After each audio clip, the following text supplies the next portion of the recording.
Paper का कुछ पाठ लेकर आ रहा हूँ। आशा करता हूँ कि इससे आप लाभान्वित होंगे। एशिया 2023 में सर्वाधिक आपदा प्रभावित क्षेत्र रहा। एशिया 2023 में सर्वाधिक आपदा प्रभावित क्षेत्र रहा। प्रतिकूल मौसम और जलवायु परिवर्तन के दुष्प्रभाव वर्ष 2023 में भी एशिया में जारी रहे, जिसने इसे विश्व के सर्वाधिक आपदा प्रभावित क्षेत्र में तब्दील कर दिया। विश्व मौसम विज्ञान संगठन की एक ताज़ा रिपोर्ट में यह जानकारी दी गई है। विश्व मौसम विज्ञान संगठन की 2023 में एशिया में जलवायु की स्थिति पर रिपोर्ट में कहा गया है कि बाढ़ और तूफान के कारण सर्वाधिक संख्या में लोगों की मौतें हुई और आर्थिक नुकसान और लू का कहर और बढ़ा है। उत्तर पश्चिम प्रशांत महासागर में समुद्र के सतह का तापमान अपने उच्च स्तर पर पहुंच गया और यहाँ तक कि आर्कटिक महासागर में समुद्री उष्ण लहर हीट वेव की स्थिति देखने को मिली है। यह टॉपिक आपको विज्ञान प्रौद्योगिकी, जलवायु परिवर्तन, ग्लोबल वार्मिंग आदि में उपयोगी साबित होगा। नेक्स्ट है कृषि निर्यात अप्रैल से फरवरी के दौरान 43.7 अरब डॉलर पार। देश का कृषि निर्यात वित्त वर्ष 2023-24 में अप्रैल से फरवरी के दौरान 8.8% घटकर 43.7 अरब डॉलर है। इसका मुख्य कारण लाल सागर संकट, रूस यूक्रेन युद्ध और चावल, गेहूं, चीनी व प्याज जैसी महत्वपूर्ण वस्तुओं पर लगाए गए घरेलू प्रतिबंध है। वाणिज्य मंत्रालय के आंकड़ों के अनुसार वित्त वर्ष 2022-23 की अप्रैल फरवरी अवधि में कृषि निर्यात 47.9 अरब डॉलर रहा था। देश के कृषि सकल घरेलू उत्पाद GDP में भी महत्वपूर्ण गिरावट देखे गए। यह 2023-24 में केवल 0.7% बढ़ी, जो 2022-23 में 4.7% थे। आंकड़ों से यह भी पता चला है कि एपीडा कृषि एवं प्रसंस्कृत खाद्य उत्पाद निर्यात विकास प्राधिकरण बास्केट में 719 अनुसूचित कृषि उत्पादों का निर्यात पिछले वित्त वर्ष के 11 महीनों के दौरान 6.85% घटकर 22.4 अरब डॉलर रहा, जबकि अप्रैल से फरवरी 2022-23 में यह 24 अरब डॉलर था। एक अधिकारी ने कहा कि चावल, गेहूं, चीनी और प्याज जैसी घरेलू वस्तुओं पर निर्यात प्रतिबंध और पाबंदियों से पिछले वित्त वर्ष में लगभग 5-6 अरब डॉलर का कृषि निर्यात प्रभावित हुआ। हालांकि 24 प्रमुख वस्तुओं में से 17 में इस दौरान सकारात्मक वृद्धि देखी गई। इसमें ताजे फल, भैंस का मांस, प्रसंस्कृत सब्जियां, बासमती चावल और केला शामिल है। मूल्य के संदर्भ में बासमती चावल का निर्यात 22% बढ़कर अप्रैल फरवरी 2023-24 में 5.2 अरब डॉलर है। ये आपको इंडियन इकोनॉमी वाले पक्ष में काम आ सकता है। इसका इस्तेमाल मुख्य परीक्षा में करेंगे आप। नेक्स्ट है 12 वर्ष तक के बच्चों को माता पिता के साथ सीट आवंटित की जाए। विमानन नियामक DGCA ने एयरलाइनों से यह सुनिश्चित करने को कहा है कि उड़ान के दौरान 12 वर्ष तक के बच्चों को उनके माता पिता या अभिभावकों में से कम एक के साथ सीट आवंटित की जाए। बीते दिनों कई ऐसे मामले सामने आए थे कि जहां 12 वर्ष से कम उम्र आयु के बच्चों को उड़ान के दौरान उनके माता पिता या अभिभावक के साथ सीट आवंटित नहीं की गई थी। यह निर्देश ऐसे मामलों की पृष्ठभूमि में आया है। ये आपको प्रारंभिक परीक्षा के लिए उपयोगी साबित होंगे। नेक्स्ट है आत्मनिर्भरता की ओर ग्राम पंचायतें। आज पंचायती राज दिवस है। ये आपको इंडियन पॉलिटी में काम आ सकता है या ग्रामीण विकास वाले टॉपिक में काम आ सकता है। आत्मनिर्भरता की ओर ग्राम पंचायतें। केंद्रीय पंचायती राज मंत्रालय द्वारा प्रतिवर्ष 24 अप्रैल को पंचायती राज दिवस मनाया जाता है। अप्रैल वर्ष 1993 में इसी तिथि को 73वां संविधान संशोधन अधिनियम 1992 को लागू किया गया था। यह संविधान संशोधन स्थानीय स्वशासन और लोकतांत्रिक विकेंद्रीकरण की अवधारणा पर आधारित था, जिसके परिणाम स्वरूप देश में त्रिस्तरीय पंचायती राज व्यवस्था का संवैधानिक स्वीकरण हुआ। देश में पंचायती राज संस्थाओं की मुख्य भूमिका शासन की योजनाओं को समाज के अंतिम व्यक्ति तक पहुंचाने और मूलभूत विकास पर जोर देने से जुड़ा है। निस्संदेह इस व्यवस्था से देश में लोकतंत्र की नींव मजबूत हुई है और लाखों गाँव आत्मनिर्भरता की राह पर है। पंचायतें ग्रामीण भारत में सामाजिक आर्थिक परिवर्तन की अग्रणी संस्था के रूप में काम कर रही है। पंचायतें भारत की सबसे पुरानी स्वायत्त लोकतांत्रिक संरचना है। ऋग्वेद जैसे प्राचीन भारतीय धार्मिक ग्रंथों, सभा और समितियों के रूप में पंचायत के वर्णन का उल्लेख मिलता है। औपनिवेशिक भारत में वायसराय लॉर्ड रिपन के कार्यकाल में स्थानीय स्वशासन की परिकल्पना की गई थी। हालांकि बाद में ब्रिटिश हुकूमत से स्वाधीन होने के बाद इसके संवैधानिक रूप धारण करने के पीछे की कहानी रोचक है। दरअसल 26 जनवरी 1950 को जब भारतीय संविधान लागू हुआ तो उसमें केवल नीति निषेध तत्वों के रूप में अनुच्छेद 40 के अंतर्गत स्वशासन का उल्लेख किया गया था। हालांकि राजस्थान देश का पहला राज्य था जहां पंचायती राज की स्थापना हुई थी। इसका उद्घाटन 2 अक्टूबर 1959 ईस्वी को राजस्थान के नागौर जिले में तत्कालीन प्रधानमंत्री जवाहरलाल नेहरू द्वारा किया गया था। वर्ष 1957 में पहली बार बलवंत राय मेहता समिति ने देश में त्रिस्तरीय पंचायती राज व्यवस्था की स्थापना की सिफारिश की थी। बाद में अन्य समितियों की सिफारिशों के बाद नरसिंह राव के काल में संवैधानिक संशोधन के जरिए इसे संविधान का स्थायी हिस्सा बना दिया गया। इससे देश में शक्तियों का विभाजन 3 स्तरों पर हो गया। इससे शासन की सुविधा तो हुई ही, आम व्यक्ति को विकास की प्रक्रिया का हिस्सेदार भी बनाया गया। वस्तुतः पंचायती राज व्यवस्था देश में महात्मा गांधी की ग्राम स्वराज की अवधारणाओं को साकार करने में सफल रहा है। पंचायती राज संस्था सामाजिक न्याय के साथ विकास की सबसे पोषित लक्ष्यों को पूरा करने में सक्रिय रूप से शामिल है। इन्हें मजबूत करके इस सतत विकास लक्ष्यों को प्राप्त किया जा सकता है। हालांकि पंचायतें वित्त की कमी, राजनीतिक हस्तक्षेप एवं भ्रष्टाचार जैसी समस्याओं से जूझ रही है, लिहाजा इनका भी समाधान किया जा सकता है। ये आपको टॉपिक इंडियन पॉलिटी के लिए महत्वपूर्ण होगा।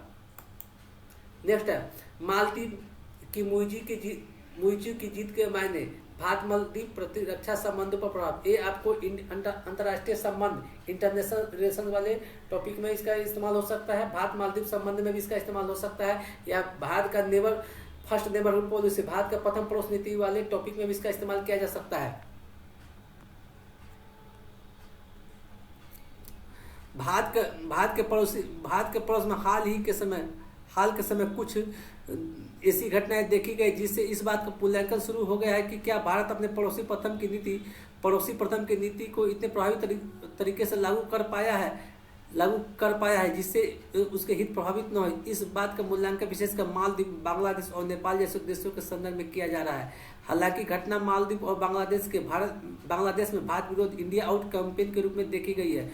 वहीं मालदीव में हुए संसदीय चुनाव में चीन समर्थक राष्ट्रपति मोहम्मद मुइज़ू की पीपुल्स नेशनल कांग्रेस ने लगभग 2/3 बहुमत के साथ जीत प्राप्त की। संसद में बहुमत न ही होने के कारण मुइज़ू के लिए नए कानून बनाने में कठिनाइयां सामने आ रही थी। ऐसे में उसके लिए यह चुनाव जीतना महत्वपूर्ण हो गया है। मालदीव संसद में अभी तक पूर्व राष्ट्रपति इब्राहिम सोली की विपक्षी मालदीवियन डेमोक्रेटिक पार्टी के पास 44 सांसदों के साथ बहुमत है। मुइज़ी की पार्टी की अब एक बार फिर से इस चुनाव की जीतने की कुछ आशंकाएं उभरती है। पहला मुइज़ू चाइना फर्स्ट पॉलिसी पर चलेंगे। इसके लिए वह मालदीव की मजलिस का उपयोग भी चीन के पक्ष में कर सकते हैं। ऐसे ही काम पूर्व राष्ट्रपति अब्दुल्ला यामीन ने 2015 में किया था, जब चीन के पक्ष में एक विधेयक मालदीव की संसद में पारित किया गया था जो मालदीव के द्वीपों की खरीद से संबंधित है। ऐसे कानूनों के मार्ग में जो बाधा आ सकती है वो मालदीव डेमोक्रेटिक पार्टी और मालदीव इब्राहिम सोली जैसे नेता जो इंडिया फर्स्ट पॉलिसी पर काम करते रहे हैं। इसलिए मुइज़ू को पहली कोशिश भारत समर्थक विपक्षी दलों को कमजोर करना है।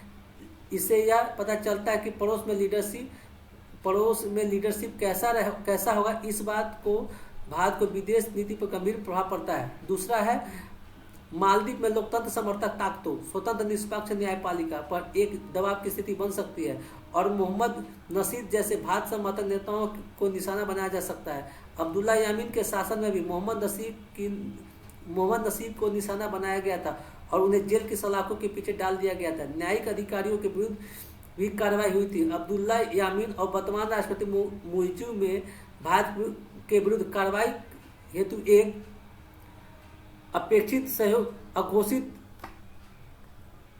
सहयोग चल रहा है जो हाल के समय में मजबूत हुआ है। राष्ट्रपति मुइज़ू के पिछले सितंबर में पूर्व राष्ट्रपति अब्दुल्ला यामीन के प्रॉक्सी के रूप में चुना गया था। उन्होंने अपने चुनाव के दौरान देश की इंडिया फर्स्ट नीति को खत्म करने का वादा किया था और मालदीव से भारतीय सैनिकों को हर कीमत पर बाहर निकालने का मंशा दिखाई थी। अब्दुल्ला यामीन ने वर्तमान राष्ट्रपति को बायकॉट इंडिया मंत्र दिया था। ये दोनों ही लीडर्स मालदीव को परंपरागत इस्लामी मूल्यों के आधार पर चलने की मंशा रखते हैं। तीसरा, मालदीव के लीडरशिप की भारत समर्थक बनाने के लिए विशेष कूटनीति का इस्तेमाल करना जरूरी है। मालदीव के पूर्व राष्ट्रपति अब्दुल्ला वाहिद और अब्दुल्ला यामीन के कार्यकाल को छोड़ दिया जाए तो वहां के अन्य राष्ट्रपतियों ने भारत प्रथम की नीति पर ही बल देते हुए मालदीव के लिए भारत के महत्व को स्वीकार किया है। नवंबर 2018 में मालदीव में सोली के सत्ता में आने के बाद स्पष्ट रूप से भारत प्रथम की नीति अपनाते हुए चीन के साथ एक सतर्कतापूर्ण नीति अपनाने का काम हुआ था। वर्ष 2008 में मालदीव में पहली बार बहुदलीय लोकतांत्रिक संसदीय चुनाव के पूर्व 1978 ईस्वी से वहां मौजूद अब्दुल गयूम का 30 वर्षों तक शासन रहा। अब्दुल गयूम भारत के समर्थक थे। वर्ष 1988 में श्रीलंकाई तमिल भाड़े के सैनिकों की एक छोटी सेना ने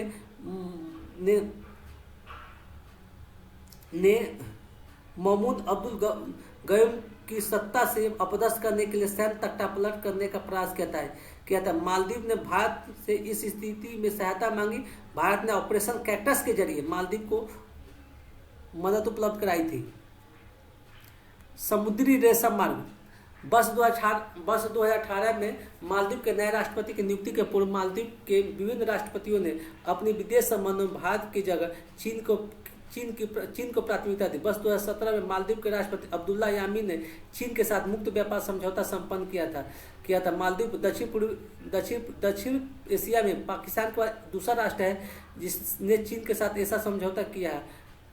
वहाँ यह एक विचारणीय है कि मालदीव को दक्षिण एशिया मुक्त व्यापार समझौते के भाग होने के नाते दक्षिण एशिया में अपनी आर्थिक नीति के प्रभाव के बारे में सोचना वांछनीय था, लेकिन चीन से अधिक ऋण प्राप्ति की आशा में अब्दुल्ला यामीन के समय में चीन के पक्ष में एक के बाद एक कई निर्णय लिए गए। सितंबर 2018 में चीन उन्मुख अब्दुल्ला यामीन के नेतृत्व में मालदीव ने चीन के वन बेल्ट वन रोड पहल पर हस्ताक्षर किया था। उस समय मालदीव चीन के कूटनीतिक संबंधों को मजबूती दी गई। मालदीव ने चीन के समुद्री रेशम मार्ग परियोजना का भी समर्थन किया। इसी क्रम में यामीन सरकार ने चीन की कंपनियों को मालदीव में निवेश करने हेतु समझौते किए। यहाँ उल्लेखनीय है कि मालदीव अपने कुल ऋण का 60% से अधिक हिस्सा चीन से लेता है, जिसके लिए वह चीन को 9.2 करोड़ डॉलर हर साल भुगतान करता है, जो मालदीव के कुल बजट का 15% है। इस तरह चीन ने मालदीव की संप्रभुता का हरण कर लिया है और उसे डेट ट्रैप डिप्लोमेसी के तहत उलझा कर रखा है। चीन, नेपाल, श्रीलंका, बांग्लादेश और पाकिस्तान के साथ भी यही खेल खेला है। ऐसे मालदीव सरकार को अपनी संप्रभुता की रक्षा के लिए भारत जैसा साथी नहीं मिल सकता है। इस बात को भारत ने मालदीव को समय समय पर समझाने का प्रयास किया है। चीन और तुर्की से मालदीव का संबंध है। मालदीव में चीन समर्थित सरकार के होने के कारण कई प्रभाव दिखते हैं। मालदीव के हुलहुले द्वीप में चीन को हाउसिंग कॉम्प्लेक्स के निर्माण का ठेका दिया गया था। वहां के एयरपोर्ट के उन्नयन के लिए चीन को 83 करोड़ डॉलर के भी निवेश की मंजूरी दी गई थी। इसके अलावा हुलहुले और माले के बीच 2 किलोमीटर लंबे चीन मालदीव फ्रेंडशिप ब्रिज के निर्माण की मंजूरी भी अब्दुल्ला यामीन के समय में दी गई थी। चीन ने मालदीव में स्थित मुकमधु द्वीप पर ज्वाइंट ओशन ऑब्जेक्शन स्टेशन बनाने की बात की। चूंकि इस द्वीप की भारत के लक्षद्वीप से कम दूरी कम ही है, इसलिए भारत में चीन के इस पहल के संशय के नज़र से देखा गया था। वहीं दूसरी तरफ तुर्की ने भी मालदीव को समुद्री निगरानी वाले ड्रोन दिए हैं और इसके लिए जो समझौता किया गया वह हिंद महासागर की स्थिरता को प्रभावित कर सकता है। मालदीव ने हिंद महासागर अपने इस्लामिक इकोनॉमिक जोन में गश्त के लिए तुर्की से ड्रोन खरीद लिए हैं और वह मालदीव ने यह खरीदारी चीन से गैर घातक हथियार प्राप्त करने के लिए हुए एक रक्षा समझौते के बाद की है। तुर्की और चीन के भारत के साथ कैसे रिश्ते हैं तो जग जाहिर है। अब मालदीव का इन देशों से गठजोड़ बताता है कि मालदीव विशुद्ध इस्लामिक पहचान की राह पर अक्सर है। यह टॉपिक आपको भारत मालदीव संबंध एवं चीन से जुड़ा हुआ है। भारत मालदीव संबंध में चीन का क्या प्रभाव है, इस टॉपिक का इस्तेमाल आप उस वाले आंसर में कर सकते हैं। नेक्स्ट टॉपिक, मतदान में गिरावट चिंताजनक। अभी लोकसभा चुनाव चल रहा है और माना जा रहा है कि मतदान प्रतिशत बहुत कम है। बिहार में तो मतदान 50% भी नहीं हुआ है। फर्स्ट चरण में 50% में मतदान नहीं हुआ है, तो जो मतदान में जो गिरावट है वो चिंताजनक है। मतदान में गिरावट चिंताजनक। लोकसभा चुनाव के 5 चरण में मतदान प्रतिशत में चिंताजनक गिरावट आई है। लिहाजा अगले चरण में मतदाताओं को इस पर विचार करते हुए अपने मतदान सुनिश्चित करना चाहिए। लोकतंत्र की संकल्पना मतदान से आकार लेती है। मतदान के जरिए नागरिक जनप्रतिनिधियों को चुनकर विधानसभा और लोकसभा में भेजते हैं। वर्ष 2024 के लोकसभा चुनाव हेतु पहले चरण का मतदान हो चुका है। वर्ष 2024 में 66.44 और वर्ष 2019 में 67.4% की तुलना में पहले चरण में 62.37% ही मतदान हुआ। मतदान प्रतिशत में यह गिरावट चिंताजनक है। यद्यपि हर बार की तरह इस बार भी चुनाव आयोग एवं अनेक व्यक्ति व संस्थाएं मत प्रतिशत बढ़ाने हेतु जागरूकता अभियान में लगे हुई है। फिर भी मतदान में गिरावट आई है। यह भी जानने की जरूरत है कि मतदान न करने वाले में किस वर्ग की भागीदारी अधिक है, वह क्यों है। यह तो सर्वविदित है कि लोकतंत्र में नागरिक अधिकारों में सबसे बड़ा अधिकार मतदान का अधिकार है। समाचारों के अनुसार छत्तीसगढ़ में बस्तर के 56 गाँव में लोगों ने पहली बार मतदान किया है। इन लोगों से लोकतंत्र का महत्व मायने समझे जा सकते हैं। कहीं ऐसा तो नहीं कि हमने मतदान के दिन को पूरी तरह से छुट्टी का दिन मान लिया है। अनेक अवसरों पर हम सरकार के कार्यों की सराहना व आलोचना भी तो करते हैं, लेकिन चुनाव के समय मतदान की जिम्मेदारी से भागते क्यों हैं। यदि सरकार राष्ट्रीय हित में और जन जन के लिए विकास के कार्य कर रही है तो हमें वोट देकर फिर मजबूत सरकार चुननी चाहिए।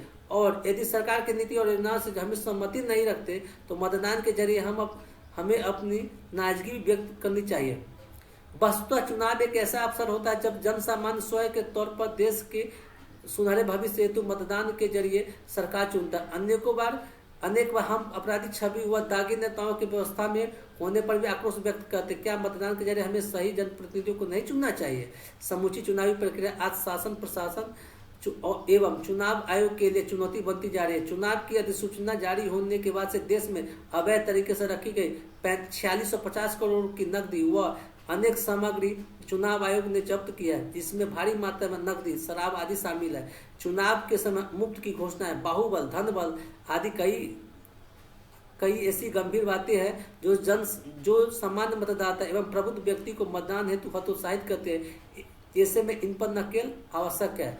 अधिक दूरी की चुनौती। मतदान में गिरावट चिंताजनक। इसका एक प्रमुख कारण अधिक दूरी की चुनौती है। फर्स्ट पॉइंट क्या है? अधिक दूरी की चुनौती। देश में कई स्थान ऐसे जहां पर सभी के लिए मतदान केंद्र निकट नहीं होते। विशेष रूप से कई क्षेत्रों में छोटे गांव मतदान केंद्र नहीं होने से मतदाताओं को आसपास के किसी गांव स्थित मतदान केंद्र तक जाना पड़ता है, जिस कारण कई बार अनेक लोग मतदान से वंचित रह जाते हैं। लोकसभा के लिए प्रथम चरण के मतदान में छत्तीसगढ़ के सुकमा क्षेत्र में 12 किलोमीटर दूर मतदान केंद्र पहुंचने के समाचार छपे हैं। यह भी समाचार है कि यहाँ के स्थानीय लोग एक दिन की मजदूरी छोड़कर तपती दोपहरी और तेज लू से लड़ते हुए एवं नक्सल प्रभावित क्षेत्रों में जोखिम उठाकर मतदान के लिए गए। लेकिन क्या इतनी दूरी और जोखिम की चुनौती प्रत्येक मतदाता उठा पाया होगा? गर्भवती महिलाओं और बीमार मतदाता मतदान नहीं कर पाए होंगे। फर्स्ट पॉइंट है। सेकेंड पॉइंट है छुट्टी मनाना। मतदान में गिरावट चिंताजनक एक प्रमुख कारण छुट्टी मनाने की मंशा होती है। महानगरों में कम मतदान प्रतिशत का बड़ा कारण मतदान के दिन छुट्टी मनाना है। अनेक लोग वोटर आईडी का प्रयोग केवल पहचान पत्र के लिए करते हैं। विश्व के अनेक देशों में अनिवार्य मतदान का नियम है। सिंगापुर में अगर वोट नहीं करते तो मतदान के अधिकार तक छीन लिए जाते हैं। बेल्जियम में वोटिंग नहीं करने पर जुर्माने का प्रावधान है। तो ऑस्ट्रेलिया, ब्राजील, फिजी, स्विट्जरलैंड जैसे जो मतदान न करने पर सजा का भी प्रावधान है। क्या घटते मतदान प्रतिशत को देखते हुए भारत में भी इस प्रकार के दंडात्मक प्रावधान नहीं किए जाने चाहिए? उपलब्ध जानकारी एवं अनुमान के अनुसार वर्ष 2019 के लोकसभा चुनाव में चुनाव आयोग द्वारा लगभग 60 हजार करोड़ रुपये खर्च हुआ और 2024 में 1.2 लाख करोड़ रुपये खर्च का अनुमान है। इतने खर्चे के बावजूद यदि मतदान प्रतिशत घटता है तो इसका जिम्मेदार मतदाता ही है। कंप्यूटर के जरिए मतदान के प्रतिशत पर भी मतदान के प्रावधान पर भी विचार करना होगा। एक नागरिक रूप में हमारा यह दायित्व है कि लोकतंत्र की मजबूती व भविष्य के भारत हेतु पहले मतदान फिर कुछ अन्य काम का मंत्र अपनाएं। हम भी अपने अधिकारों के साथ साथ नागरिक दायित्व पर ध्यान दें और मतदान करने अवश्य जाए। नेक्स्ट टॉपिक, नासा ने स्पेस डिस्कवरी पर हबल स्पेस टेलीस्कोप लॉन्च किया। क्वेश्चन पूछेगा हबल स्पेस टेलीस्कोप लॉन्च किस वर्ष किया गया? तो 1990 में किया गया था। किसके द्वारा लॉन्च किया गया था? तो नासा के। नासा का फुल फॉर्म क्या है? तो नेशनल एरोनॉटिक्स स्पेस एडमिनिस्ट्रेशन।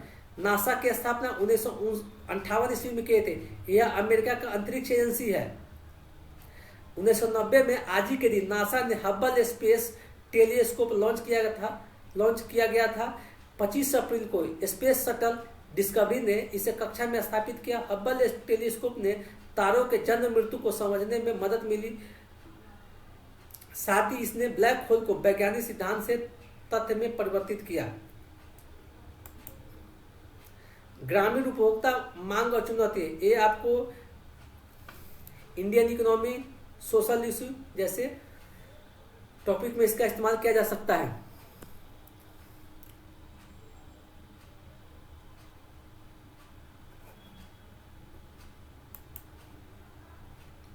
ग्रामीण उपभोक्ता मांग और चुनौतियां।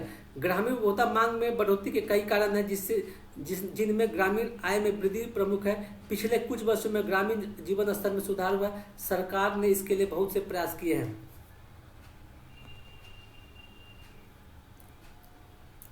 भारत दुनिया की सबसे अधिक ग्रामीण जनसंख्या वाला देश है। इसमें 87.8 करोड़ ग्रामीण निवासी है जो किसी न किसी रूप में उपभोक्ता है। तेज शहरीकरण के बावजूद वर्ष 2040 तक देश की आधे से अधिक जनसंख्या का निवास गांव में ही होगा। इस दृष्टि से ग्रामीण जनसंख्या मांग बढ़ना देश के तीव्र आर्थिक विकास के लिए बहुत महत्वपूर्ण है। इससे उत्पादन में वृद्धि होगी। उत्पादन बढ़ेगा तो रोजगार बढ़ेगा, प्रति व्यक्ति आय में वृद्धि होगी। ये सभी देश के जीडीपी बढ़ाने में महत्वपूर्ण योगदान करने और देश को आर्थिक महाशक्ति बनाने में सहायक होंगे। ये आपको BPSC, UPSC, UPPCS, Rajasthan PCS, other state PCS के मुख्य परीक्षा के लिए उपयोगी साबित होंगे। नेक्स्ट है, ये बहुत इंपॉर्टेंट है, जलवायु परिवर्तन न्यायिक सक्रियता। ये टॉपिक आपको जलवायु परिवर्तन, इंडियन पॉलिटी, ग्लोबल वार्मिंग, जलवायु परिवर्तन से क्या क्या मनुष्य को हानि हो रहा है और मनुष्य को जो हानि हो रहा है उसके खिलाफ लोग कोर्ट में जा रहे हैं ताकि जलवायु परिवर्तन का प्रभाव मनुष्य पर कम से कम पड़े। इसके लिए एक टॉपिक आया है जलवायु परिवर्तन पर न्यायिक सक्रियता। राष्ट्रीय राजधानी क्षेत्र में हाल में तापमान 38 डिग्री सेंटीग्रेड तक हो गए, जिससे यह चेतावनी मिल रही है कि इस साल अच्छी गर्मी पड़ने वाली है। ऐसे में 2 न्यायिक फैसले जलवायु परिवर्तन को लेकर नया दृष्टिकोण देते हैं। देश के सर्वोच्च न्यायालय ने 21 मार्च के एक आदेश का विस्तृत निर्णय अपलोड कर दिया है। इसमें पहली बार जलवायु परिवर्तन के विपरीत प्रभाव से बचाव को एक विशिष्ट अधिकार बताया गया है। मुख्य न्यायाधीश DY चंद्रचूड़ की अध्यक्षता वाले 3 सदस्यीय पीठ ने कहा है कि विधि के समक्ष समता और समान संरक्षण से संबंधित अनुच्छेद 14 तथा जीवन और व्यक्तिगत स्वतंत्रता से संबंधित अनुच्छेद 21 इस अधिकार का अहम स्रोत है। यहाँ से करीब 6000 किलोमीटर दूर स्ट्रासबर्ग में यूरोपीय मानवाधिकार अदालत ने 2000 से अधिक स्विस महिलाओं के एक समूह द्वारा दायर याचिका पर निर्णय दिया। ये सभी महिलाएं वरिष्ठ नागरिक थी।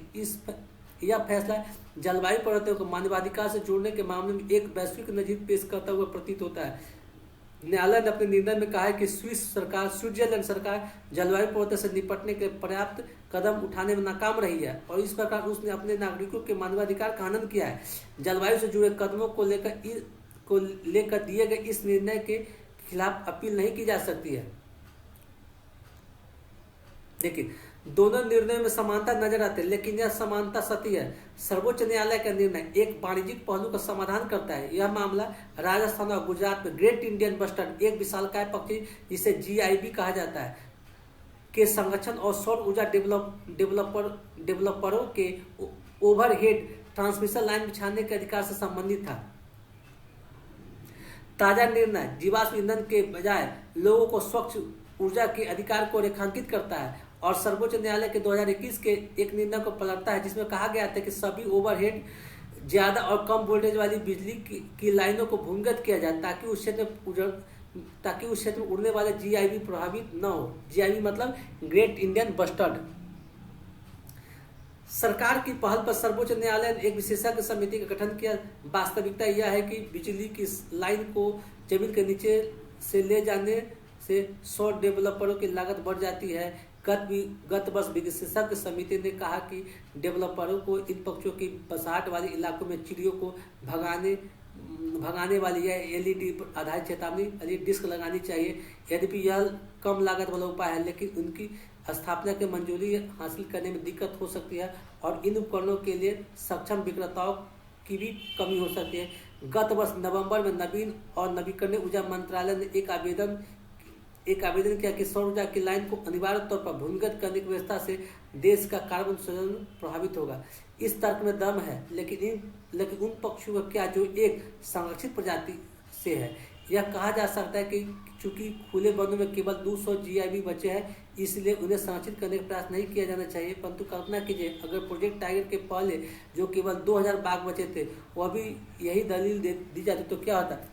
यहाँ अगर वैश्विक तापवृद्धि का प्रश्न सामने रखे तो किसी भी प्रजाति का विलुप्त होना पर्यावरण के संतुलन को बिगाड़ता है और इसके ऐसे नुकसानदेह परिणाम हो सकते हैं जो अभी नजर नहीं आ रहे हैं। मलेरिया, चिकनगुनिया और डेंगू के मामले इसलिए बढ़ रहे हैं कि छिपकलियों और चिड़ियों की आबादी कम होने से मच्छर बढ़े जिन्हें वो खाती है। इस वजह से हमें अधिक नुकसानदेह रासायनिक पदार्थों की मदद से मच्छर भगाने पड़ते हैं। इससे वैश्विक ताप बजट में भी इजाफा होता है। पर्यावरण से जुड़ा कोई उपाय अपने आप में संपूर्ण नहीं होता है, लेकिन सरकार जोखिम को संतुलित कर सकते हैं। हमें प्रोजेक्ट टाइगर की उपलब्धियों पर गर्व करते हैं, लेकिन इसके कारण आबादी को जो विस्थापन हुआ उस पर ध्यान नहीं देते। कुछ वन्य जीव अभ्यारण्य मतलब कान्हा और कार्बेट में जमीन गंवाने वाले स्थानीय लोगों को गाइड या ट्रैकर के रूप में प्रशिक्षित किया जाता है। सौर ऊर्जा डेवलपरों की दुविधा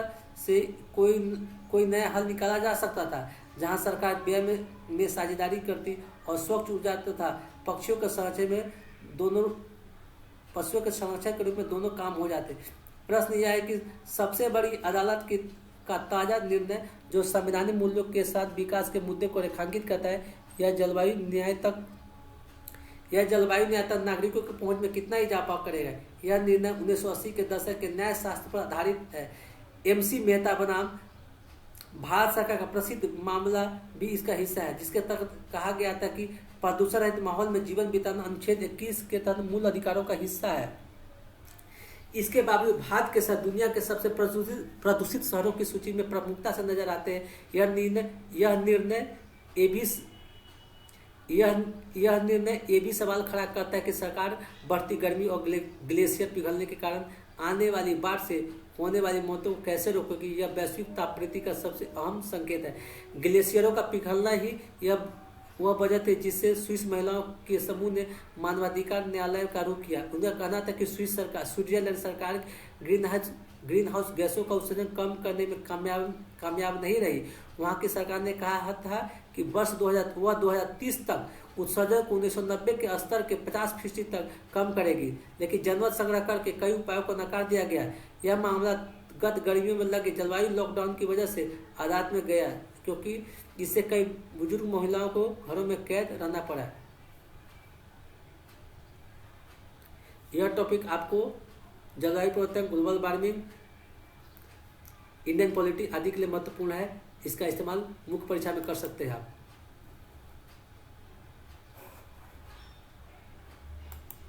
वीडियो अगर पसंद आए तो वीडियो को लाइक करें तथा चैनल को सब्सक्राइब करें। धन्यवाद।